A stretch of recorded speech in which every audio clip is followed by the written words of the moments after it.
We are live. If you are joining me live, let me know in the comments. Just make sure we're gonna.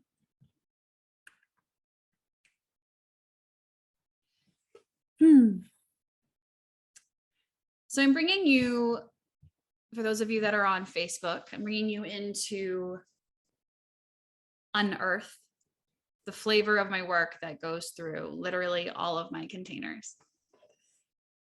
And if you're not familiar, Unearth is my private Mighty network, but it is the place where the people that are working with me inside of Bank go, those who are working inside of Enchantment go. Literally everything I do is housed under this frequency.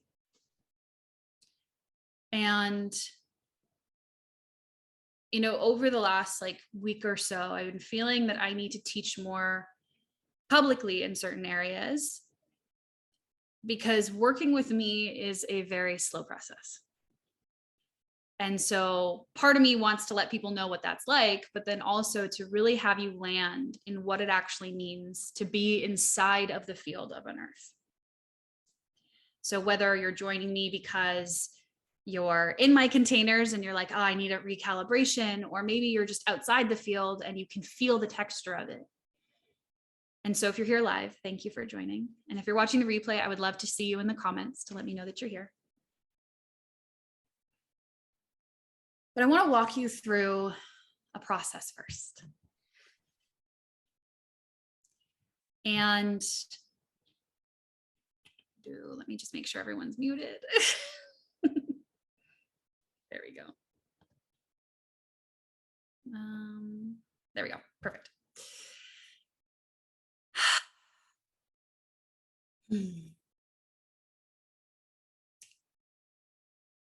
When you come into any personal growth work for any reason, there's usually some sort of internal guide or compass that's led you there. Some unrational or irrational, unlogical feeling that there's something that needs to be uncovered, discovered, revealed to you. And for myself, one of the things that led me towards the personal growth path in general was this constant feeling of being so disenchanted with life that no matter where I looked, there was just this feeling of disconnect. That somehow I was living a life that wasn't my own, and I was just moving through the motions. And so over time, when you consistently live a life that's out of alignment, you start to feel like you're on autopilot, like you are just an avatar in a game. And to a certain extent, depending on the level of spirituality you're in, it is very much the reality. But what led me here, and what led me to the process of unearthing, was this very real reality that I had locked my heart away. And justifiably so. See, when you go through life and you learn that wearing your heart on your sleeve can be dangerous, because people can see it, they can feel it, they can take it, they can use it, there is always a protector inside of you that's like, oh, that's not safe. That's not safe for me to wear my heart on my sleeve, so let me not do that. And so we take our heart and we put it in this nice little box and we go, let me go bury this. Let me go take it away from where people can have access to it. And that's nice. It's a great protective pattern. It works, right? It keeps our heart safe from other people. But then as we continue to go through life, so generally that could happen sometime during childhood or adolescence. And then we continue to go through life and then we go, oh my God, I can't stop going back to my heart, but I have to, because if I keep going back to my heart, other people are going to find out. They're going to find out how to get in there. That people are going to see how they can hurt me because I am leading them to my heart. So if I just keep it buried away in this nice little box, then and make sure I don't return to it, then no one can know how to take me down. But the problem becomes that you forget that you had one, that you had a heart that you put in a box that you buried underneath. Over time, you stop visiting it all in fear that people would follow you, that they would find out your weaknesses, that they would find out that you are sweeter than you present, that you are more loving than you show. The issue becomes that over time, when your heart is buried away, it starts to get cold. And just like tundra, it becomes permafrost. It's now perfectly guarded and safed, but it's also perfectly guarded and safe from us. We can't even access our own hearts because it's literally layers and layers and layers of ice between us and it. So it's better just to forget that it exists, because if we go and we look at our heart, we have to face that it's cold. We have to face that we left it cold. So you can imagine that over time, the more we layer up the dirt, the rock, the stone, the buildings of identity and personality on top of where we've buried our hearts in hopes that no one would ever find a way in, the box that we put it in begins to rot, begins to disintegrate, no longer protecting our hearts from the layers that we put on intentionally to protect it. See, at some point in your journey, regardless of where you are, you see that the identities of mother, sister, only child, father, brother, employer, boss, employee, artist, creative, whatever identity it is, it's just another layer, putting pressure down on the heart that you locked away, that is now ice cold, but has zero protective layers from those identities themselves. So you have pressure and you have ice.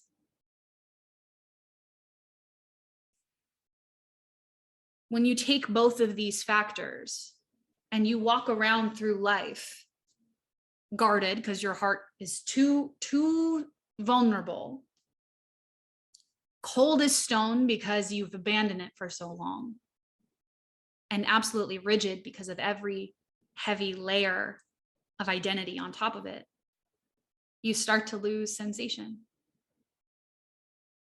By definition, you start to feel numb. Numb is a sensation, ironically.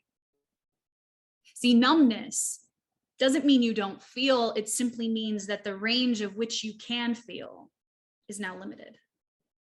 Much like if someone is itching a part of your arm for too long, you can still feel it, but now it's just irritating because it was the same pressure, the same direction, over and over and over again. It doesn't mean that you can't feel it. It just means that there is no variation to feel. Your life is no longer sensational, it is numbing. You are on autopilot, living the same day after day after day. Why? From the ice and the pressure of a life you built to keep your heart safe. But now this life that you've built has created all this numbness. It lacks sensation, and it's actually now hurting your heart because the box you put it in is no longer there either. And so we introduce unearthing. What would it mean to unearth your heart? But we get attracted to the idea of like, I'm going to live with my heart wide open and wide out, and I'm just going to live heart-led, and that's going to be easy. But let me tell you, if you don't live with your heart in your body, it's not going to be easy. Because first you have to move your feet off the tundra you stand to turn and look at the fact that your heart was buried in the first place. You don't even have access to your desires because they're in that box down there. So now at this point you turn and you say, fuck, I got to dig that up, don't I? So you walk up to where you buried it, knowing that people can see you, knowing that the mess of which you are living your life, people are witnessing and they're judging and they're critiquing and they've got opinions and they've got perspectives and they go, you're not doing that right. You shouldn't do this. You shouldn't do that. And the very act of digging up your heart in the first place is already vulnerable, and you have all of these outside opinions about it. Holding yourself in that spot is saying, that's nice. I'm going to continue digging up this dirt. I'm going to go as fast as the slowest part of me to do it, because I know that this isn't easy. That I know I am working against 20, 30, 40, 50 years of ice and pressure. So you take a shovel and you start digging at your heart. Level 1 of personal growth and discovery, and you realize, fuck, this is hard. This is not easy. I would like a refund on this journey, please. But you've already started digging and you can't really turn back now. So we ask you to slow down. In my work, slowing down has nothing to do with speed. It has to do with the quality of your pace. How is your attention as you move through life? Is it rushed? Is it disorganized? Is it feverish? Or is it deliberate and intentional and kind? The moment you start to slow down, you can start to feel the parts of that first layer of tundra start to thaw. And it can feel intense to someone who's been numb for years. Someone whose range of sensation has been limited to 5 out of the bazillion sensations they could feel. Now you're feeling more. Now it is something different. You can choose to turn around and never do this journey again, or you can simply let yourself be with that.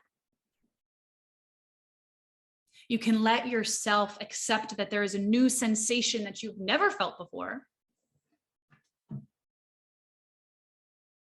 and continuing to dig, taking breaks so that you have the power and the energy to do so. Once you get across the first layer of that tundra, you find Earth's crust full of rock and charcoal. And you go, fuck, I thought I was at my heart already. Where did this layer come from? And you realize that, oh, this is the layer of survival that I got from my love life. You slowly let that thaw so it can break apart and be easier to dig. And then you get to another layer and you go, oh my God, why am I not at my heart yet? Where did this layer of rock come from? You realize it's the trauma that you inherited from your family line and from society at large. And you go, okay, I'm going to let that thaw. And then I'm going to move that rock, and you get to another layer and you go, oh my God, I have a whole identity built around this idea that I need to be productive and functional and a good worker, but I never was designed to work for somebody else. So why do I got to be a good worker? And then you break apart that identity, and then you keep going lower and lower until you realize that now you are inches above your heart. And even though you've broken apart all of these layers and you are now 6, 7, 8 feet to 12 feet under every layer of identity and structure you've put on top of yourself, you look up and you can hear the thud of your heart underneath your feet. You can hear it and you can feel it begging for your attention, and you couldn't hear it under all of those layers until you were this close. But here's the issue now. Your heart is still frozen beneath that last layer. And as a silly example, imagine that you rapidly thaw meat. What happens? Rapidly thawed meat gets cooked. It begins to leave parts of it so raw and in other parts fried that it's nearly toast. Destroyed the steak at hand. Instead, we go even slower than we want to. We feel how vulnerable it is to feel a heart that was abandoned under layers of identity, personality, self-concept, taught lessons. And slowly but surely, we begin to move the dust away from our heart to reveal raw muscle. The first time that I felt my raw heart was one of the most intense experiences of my life. Because it is just like wind blowing on a fresh burn. And the only thing you can do is be still and breathe because you cannot touch it. You are just being present to this new sensation that you have not had to feel because of all the layers of protection that have existed. And so you slow down even further and further and further until eventually you can pick up your heart and put it back where it belongs.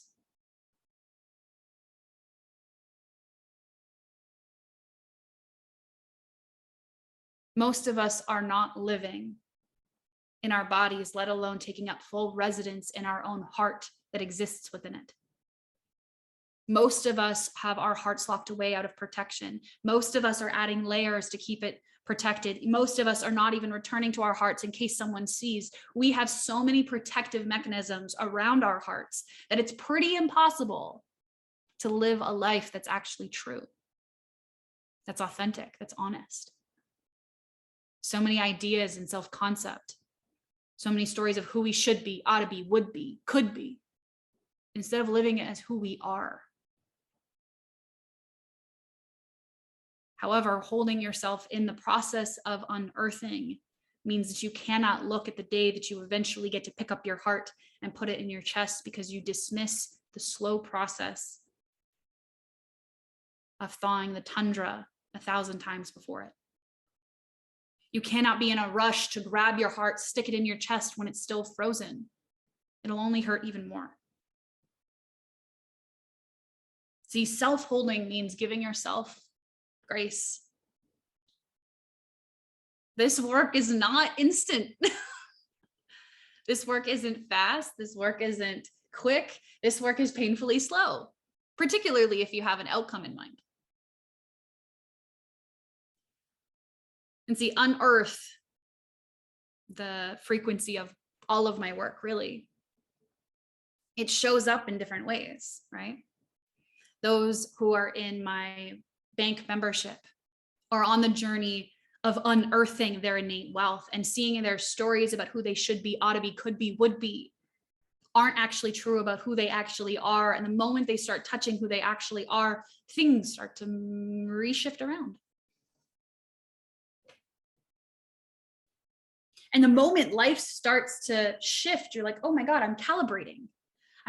I'm still getting this nasty stuff that's on the side, but like I can feel the thread of my heart being revealed, of my innate wealth being shown to me. I can still feel that. So I see all of this mess over here, but I'm not going to focus too much on that being a problem. I'm going to see it, acknowledge it, slow down with it, but know that I'm going to keep digging. In enchantment, we talk about radiance. When you first start to get closer to your heart, you are going to attract all of the people you feared of attracting. And then the choice is to say, no, thank you, and to keep digging, or will you back off your heart entirely and stop being enchanted? For those about to enter into supple, a journey of bliss in the body, of letting desire lead, that journey itself is about discovering what the heart wants and letting yourself dig the tunnel so that can be real in life. Letting that desire funnel its way to you and opening to it and not needing it to have a specific feel, texture, idea, but just seeing what happens when you do open. What happens when your heart doesn't have to be covered? What happens when your heart doesn't need to be protected? What if you could be ruthless about where you bring your heart? and take nothing personally. Because bringing your heart forward will absolutely change your life. It will destroy friendships that aren't true, but will also make you find people that are absolutely aligned. The question is are you more attached to the layers of earth that sit on top of your heart? Or are you more committed to revealing the version of you that got buried in the first place? It does not matter which journey you're in, whether you're working on your relationship to resources, if you're working on your relationship to revealing your heart, if you're working on your experience of letting your heart lead, it does not matter, because it all comes down to the same thing. Are you going slow enough so that you don't burn yourself? Are you going slow enough so that you can adapt to every layer and hold yourself there? Because if you can't hold yourself in the process of digging up icy dirt, when people are coming at you saying, that's not the way to live, that's not the right way to do this, that's not the good way to do that, you're doing this wrong. If you can't hold yourself in the face of judgment there, then how are you going to do it the next level? When now maybe your career depends on you maintaining a false identity, or the next level when ending friendships becomes the topic at hand, or the next level when now you actually have to open yourself up to being loved, or the layer below that where you actually have to let yourself truly love someone else. If you can't hold yourself at each level where you are, you're never going to have the muscle strength to take your heart out of the dirt, brush it off, and put it back where it belongs. Holding yourself in the process means giving yourself enough grace to know that this is not a quick journey. It is giving yourself the humility to know that just following this path will ensure your deepest alignment. And hey, it doesn't have to be with me either, right? There are thousands upon thousands of teachers that are doing this exact same thing. But the ones who have a profound shift, the ones who actually stick it through, the ones who feel that their heart is leading the way, don't do it fast. Because this work isn't about outcome. It's about knowing that your body has the capacity to hold you. It's about knowing that the universe will always have you, that you can make it through whatever you need to, because you have the capacity to still choose your heart over choosing the dirt, over choosing the rocks, over choosing the buildings, the structures that you put on top of it.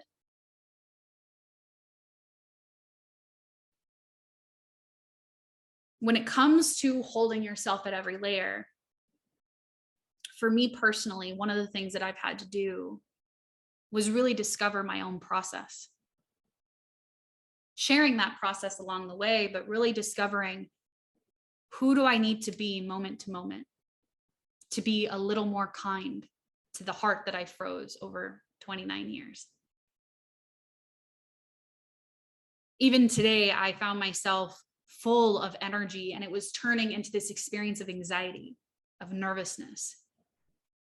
And I hate using the word anxiety because I know that anxiety is just energy. It's just electrical currents. And so rather than being victimized by the electrical currents in my body, I can turn around and say, well, how about something different? So I came home and I lied on my couch and I did a breathwork journey of letting my body fully relax into the couch below me. I found every part of me that was like, nope, can't trust this couch to hold me. Nope, I'm going to break it if I let my weight hang. Wow, every layer of fascia that still has tension. And I let myself be held by my sofa. It seems silly. But when I had a boiling bubble of energy in my body, I needed to know that I was safe holding it. And in a split moment, I went from feeling overwhelmed with all of the energy roiling in my body to, wow, nothing's actually happening. Worlds aren't imploding.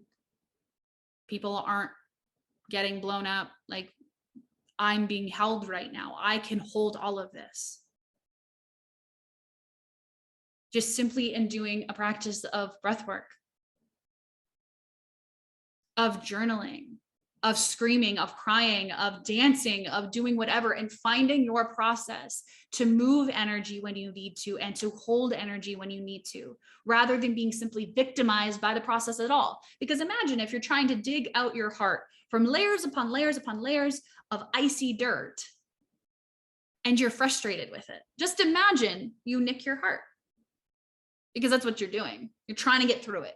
You're trying to get through it faster. You're trying to get through it harder. You're like, this fucking sucks. And you nick your heart. And then you wonder why you're so upset.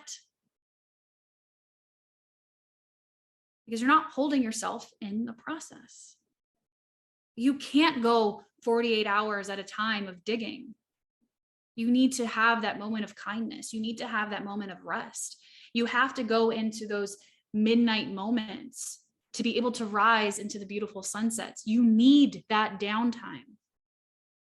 Self-holding is seeing where you're victimized, seeing where you're upset, seeing where you're hurt, and saying, right, I have to take care of me. Because at any point in time when life goes awry and you're upset about it, what else is there to do than to take care of yourself? What else is there to do than to wait for that layer to thaw and dig it up when it's easier to move? I'm not saying that this journey is pleasurable, but I'm saying that there's a way you can do it without destroying yourself. There's a way that you can do it where you can go through the thickest sludge of mud that is sitting on top of your heart and not feel broken by it.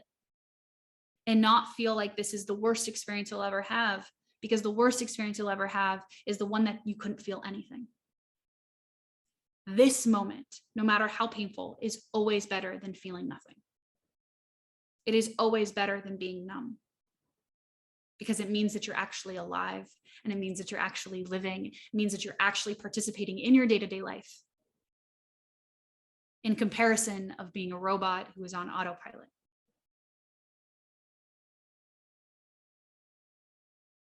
Self-holding means honoring who you are in the moment, not who you will be,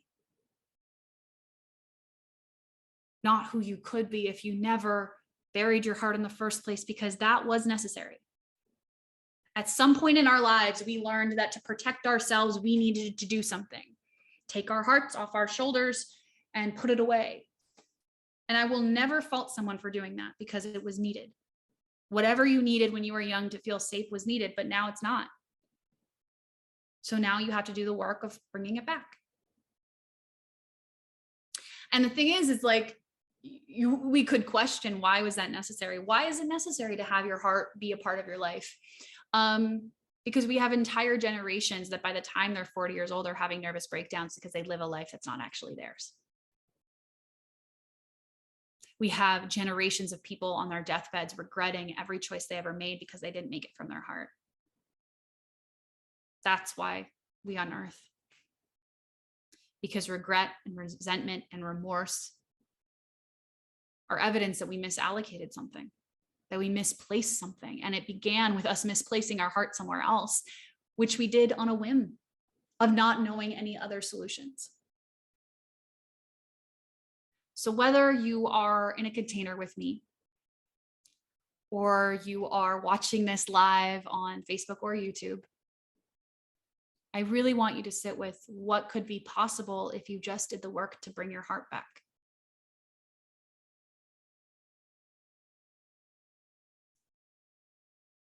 What could actually be possible? And the thing is that I want you to take whatever comes into mind. And trust me when I say it's better than you could imagine.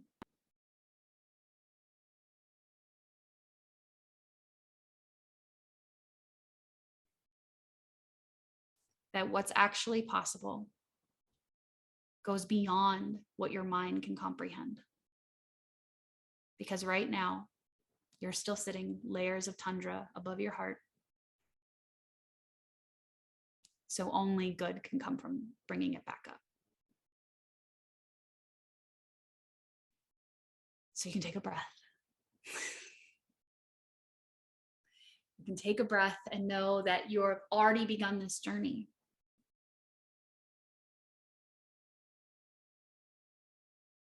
That you are still further along than the version of you that couldn't feel anything. And if you're brand new on this journey and you're like, bitch, I'm still numb. Yep, you might be. But the moment that you turn to actually look at your heart, beneath all of those layers, you'll feel something. It might not be comfortable, but you'll feel something. The choice at that point is whether or not you want to feel more of life.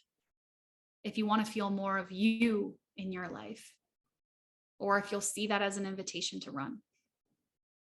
That if you're going to choose numbness over living sensationally. Both are invitations. The invitation is, are you going to be disenchanted by life? Or are you going to choose the one that leaves you enchanted? Are you going to choose the life that keeps you feeling like you're perpetually broke, or the one that has you feel innately wealthy? Are you going to choose the life that you feel like you're not actually a part of, or the one that has the most of you in it? They're all invitations. And they're all parties you could attend. You just have to choose which one you're RSVPing to.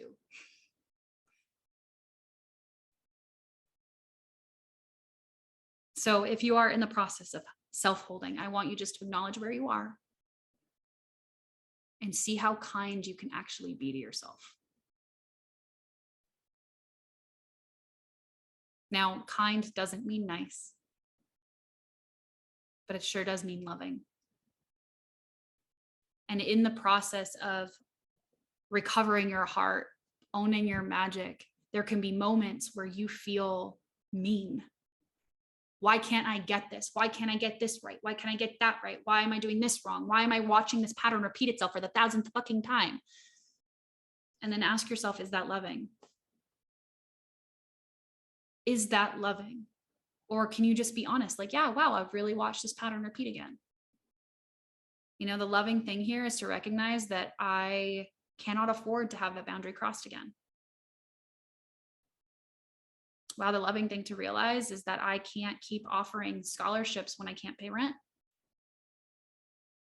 The loving thing might be to say, wow, I actually have to tell this person that I'm in love with them, because my heart is going to explode into tiny pieces if I don't. And I'd much rather their rejection than to never say it at all.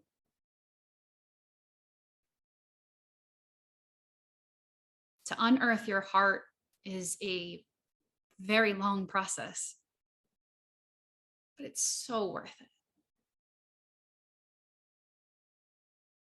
So I'm going to leave you guys there. And if you have the desire to work with me further in this journey, there are a multitude of ways you can do that. One is Supple, that is beginning in September. That is purely applications by direct conversation with me. There won't be a form to fill out. That'll be just you messaging me and we'll go from there. There is Bank if you're looking to unearth your innate wealth and have that actually show up in your real world. It's a 12-month journey, minimum membership. And then there's Enchantment, the foundation of my work, as much as I've personally fought with it, because enchantment had to be unearthed in me too. This 1-year minimum journey as well is necessary for those of us who are very good at hiding, of finding all the pockets to misplace our heart so people don't get closer to it. And then there's also working one-on-one, which I only open 2 spots a year. And again, a 1-year journey. So whether or not you want the 6-month journey through supple or you're here for the long journey in any of my other bodies of work, the doors are open for all of them.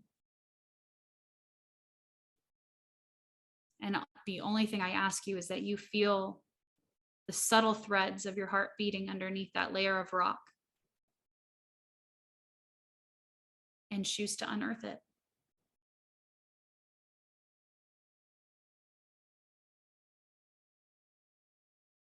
As I go to leave here, I would love to hear what you're leaving with inside the comments. What landed for you? What golden nugget is sticking? What is being seen?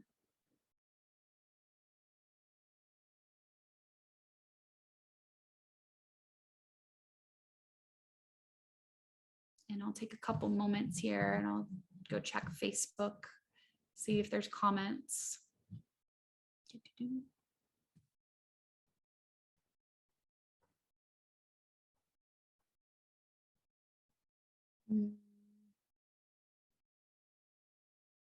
Hard work is slow work. Yes. And I do want to like iterate, right? Like imagine going fast to your heart. Imagine moving fast to it. Like what would that actually do to rapidly thaw your heart? Imagine the destruction that would actually happen from going too fast, right? Like I feel in the place of unearthing / being placed with many, many judgments. Yeah. And I just have to keep saying, that's nice. Thank you. You know, one of the things I'll share from my own personal journey in moving to Montreal, it was kind of a shock to a lot of people. People who, if you weren't really close to me, it would be like, oh, what the fuck? And I remember one of my dad's brothers, he was like, I don't like that. I don't like the idea of you moving to Montreal. Like, what if something happens? I don't like, and he kept saying, I don't like this. And I just turned to him and I said, that's okay. You don't have to like it, but I love it. And in that moment, there was just this switch where he realized he could have his own personal feelings about my journey. And I realized that I don't have to take on his feelings about it either. And something that I've told people 1,000 times over is that at the end of your life, it's just you in the box. It's just you. So how much of other people's stuff are you going to try to take with you?